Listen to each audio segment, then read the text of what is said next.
Hey guys! Medyo late na nga nung nakapagluto ako ng ulam namin ngayong tanghalian. At eto na nga lamang yung naisipan kong lutuin. Nasubukan nyo na ba yung ganitong sauce sa crispy fried chicken ninyo? Naku, kung hindi pa po ay subukan nyo po dahil sigurado ako na magugustuhan nyo rin ito. So, bali meron nga po ako ditong leg quarter ng manok at ito po ay aking tinanggalan na ng buto at hiniwa ko po sa ganyan lamang po kalalaki. Pwede pong mas maliliit pa dyan kung gusto nyo yung parang chicken popcorn na ang datingan. Tapos naglagay na lamang po ako dyan ng pampalasa ng asin, itlog, garlic powder, paminta at ito nga pong ating pinakang-binder na 1/4 cup na cornstarch at 2 kutsara naman ng harina. Haluin lamang po natin yung mabuti para naman po magpantay yung mga pampalasa na inilagay po natin dito sa ating chicken. At kapag sa tingin po ninyo ay na-mix nyo ng mabuti, aba ay pwede na po natin yung iprito. Sa isa nga pong kawali ay naglagay po ako dyan ng medyo may karamihang mantika. Tapos isa-isa ko na pong inihulog dito. Ito nga pong aking karne ng manok. So ayan, ipiprito lamang po natin yan and make sure po na malutong po yung pagkakaprito ninyo para lalong mas masarap.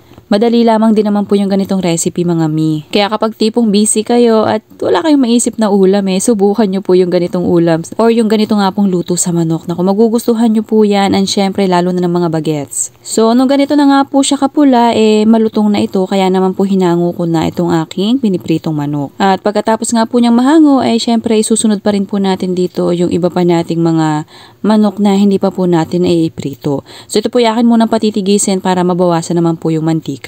Kayo ba anong ulam nyo kanina? So dahil nga ngayon ay araw ng Sabado medyo busy ako. Kaya naman medyo tanghali na nung nakaisip ako ng uulamin namin. So ayan, eto na nga po malutong na rin itong ating second batch. So hinalo ko po yan at bahagya ko munang pinatigis sa mantika. Tapos nung bahagya ko nga po munang pinapalamig itong aking pinritong manok ay dito sa isang tasa ay magmimix naman po ako nitong aking gagawing pinakang sauce. So bali gumamit po ako dito ng 3 maliliit na pack ng mayonnaise tapos sweet chili sauce at ito nga pong 1 kutsara ng ketchup. Sa dami po ng sauce ay pwede nyo naman po yung tansyahin na lang. And syempre, haluin din po mabuti para naman po mag-combine sila ng maayos. Tapos syempre po, ibubuhos na po natin ito dito nga po sa ating pinritong manok. Alam nyo mga mi, napakasarap ng kombinasyon yan. Kaya naman subukan nyo na rin dahil promise guys, magugustuhan ito ng mga anak ninyo. Lalo na nga kapag mahilig sila sa pritong manok. So ayan, naglagay na nga rin po ako dito ng spring onion pero yun naman po ay optional na lang.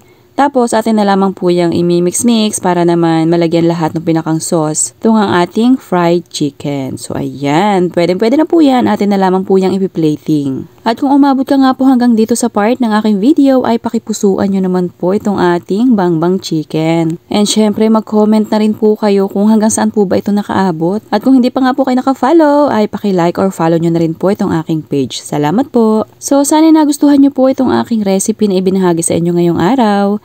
Thank you for watching. Serve and enjoy!